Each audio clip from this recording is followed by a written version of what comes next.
cas d'un satellite en mouvement autour de la Terre. On vient de trouver que la vitesse précédemment de ce satellite, vitesse constante, est égale à grand G fois mt sur R, grand G constante de gravitation universelle, mt masse de la Terre, et R rayon de la trajectoire. On vous demande maintenant, si le mouvement est circulaire, que vaut sa période de rotation autour du point T. Vous avez 2 minutes. Allez, on y va. La vitesse V, que vaut-elle? Si le mouvement est circulaire, à ce moment-là, le rayon ici de la trajectoire vaut R. Que vaut le périmètre, c'est-à-dire la distance parcourue par le satellite en une période T? Eh bien, cette distance est égale à 2π fois R. Cette distance, elle est parcourue en quelle durée? Eh bien, en une période T.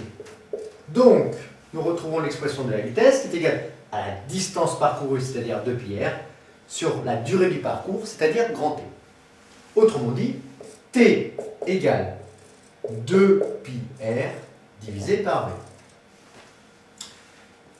V, nous venons de le trouver, c'est racine carrée de GMT sur R. Donc ça nous fait 2πr divisé par racine carrée de GMT sur R. Quand on divise par une fraction, c'est comme si on multipliait par l'inverse de cette fraction, ce qui nous fait 2πr fois racine carrée de R sur G fois MT, masse de la Terre. Le R, nous allons faire rentrer dans la racine carrée, donc il faut que je multiplie ce R par R au carré, puisque nous faisons rentrer le R dans la racine carrée, donc ça nous fait 2π fois racine carrée de R2 fois R sur GMT.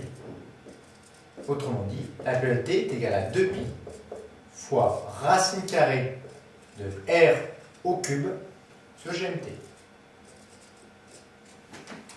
Au passage, nous voyons bien que plus le rayon de la trajectoire est grand, plus la période T est grande. Donc, notre expression littérale semble bien justifiée. On peut vous demander la chose suivante, démontrer que cette expression est homogène en termes d'unité. Nous savons que la période T est en secondes. À vous de démontrer que cette expression est également en secondes. Allez, après cet instantané sur l'image, on y va.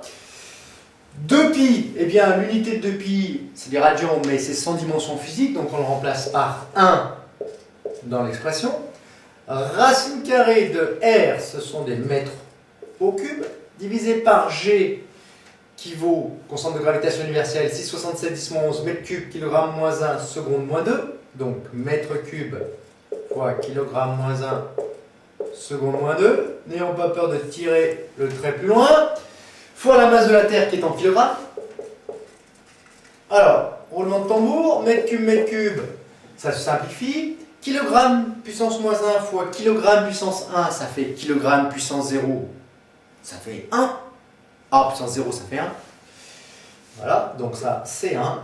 Et 1 sur seconde moins 2, eh bien, c'est égal à seconde au carré. Racine carrée de seconde au carré, ça nous donne bien des secondes.